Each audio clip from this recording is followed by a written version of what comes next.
Bienvenue dans la vidéo de présentation de SensorIP. Pour vous connecter au SensorIP, vous devez ouvrir un navigateur internet et entrer l'adresse IP de votre SensorIP.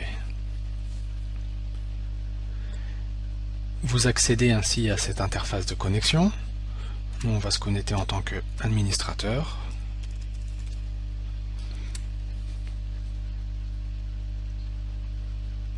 Et vous arrivez ici à l'interface principale, l'onglet Summary du SensorIP. Alors comme vous pouvez le constater, sur votre gauche, il y a 8 ports, donc c'est un SensorIP 8. Sur certains de ces ports, on peut voir des capteurs qui sont connectés, par exemple sur le port 1, température, humidité. Si on continue sur cette même ligne, on a les valeurs actuelles, 23 degrés, 15% d'humidité. On peut voir le statut, si ce capteur est en alarme ou pas. Là on voit la température normale, humidité warning. Et également on a possibilité d'afficher un graphe représentant l'évolution de la température par exemple ou de l'humidité. Voilà.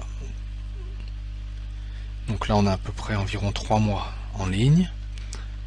On peut retrouver en dessous également certaines valeurs telles que des moyennes et les valeurs actuelles. Je retourne dans Summary. J'ai également accès ici à une log où je peux voir tous les événements qui arrivent dans SensorIP. On va passer maintenant à l'onglet Sensors. Cet onglet nous permet en fait de configurer chaque capteur. On a sur notre gauche une liste de capteurs, on peut voir ceux qui sont connectés, température, humidité, relais. Les couleurs indiquent le statut du capteur, s'il est en état normal, warning, c'est le cas pour l'humidité, ou s'il était rouge, dans ce cas-là, ça veut dire qu'on est en alarme critique sur ce capteur. Pour configurer un capteur, c'est très simple, il suffit de le brancher au boîtier SensorIP. Ce capteur sera auto-détecté. Il apparaîtra ici, comme c'est le cas en vert, et vous pouvez ensuite venir cliquer sur ce capteur et configurer les différents éléments. Donc ça peut être la description, ajouter une description pour différencier les différents capteurs. Ça peut être également ici les seuils, on voit, deux seuils hauts, critique et warning, et deux seuils bas. Donc là par exemple, si je mets 40 degrés, dès que la température va excéder cette valeur, à ce moment-là je serai en warning. 55, je serai en état critique. Par défaut, les alarmes seront donc des trappes SNMP ou des emails. Mais je peux également définir d'autres actions. Si j'ai un capteur relais connecté sur le SensorIP, à ce moment-là je peux dire que dès que la température excède une certaine valeur, je déclenche mon relais, qui peut-être lui-même sera connecté à une clim ou à un autre équipement.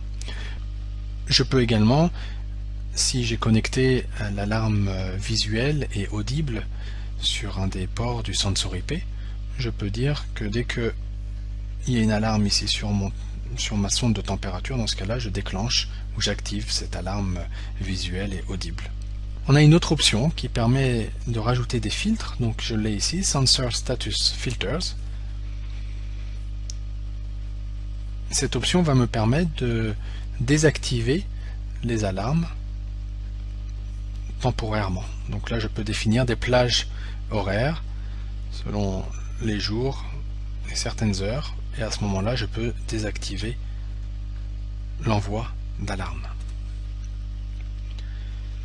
Donc la même chose pour n'importe quel capteur, je clique sur à gauche sur mon capteur souhaité et ensuite sur le port sur lequel il est connecté, et j'ai enfin ici l'interface pour configurer ce capteur. Donc c'est très simple, vous pouvez le voir, et très rapide.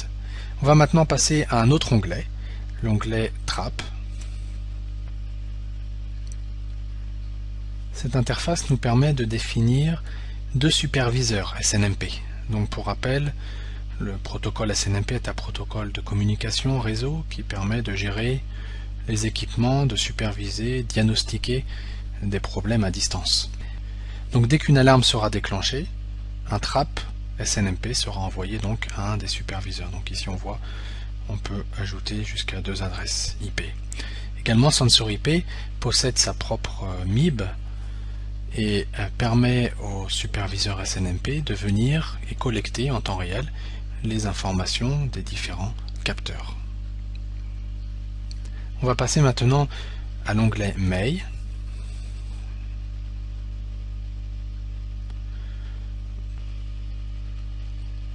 C'est ici qu'on va définir notre serveur d'envoi d'email. Donc on travaille avec le protocole SMTP. Donc il suffit de rajouter l'adresse ici, les paramètres de connexion et également d'ajouter ici nos adresses email sur lesquelles vous voulez recevoir vos alarmes.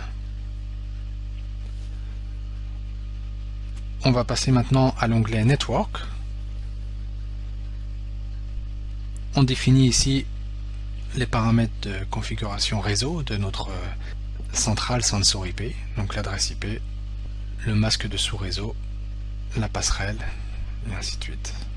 On peut également définir ici l'heure et la date du système, sachant qu'on peut utiliser un serveur NTP pour mettre à jour la date et l'heure automatiquement. On va passer enfin au dernier onglet, l'onglet Système. On peut définir ici certaines informations propres au boîtier SensorIP.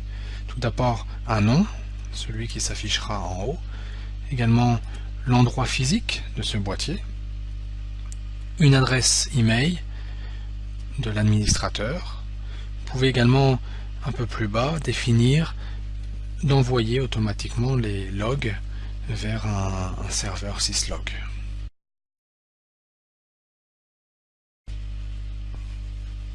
Comme vous l'avez constaté, l'interface est intuitive.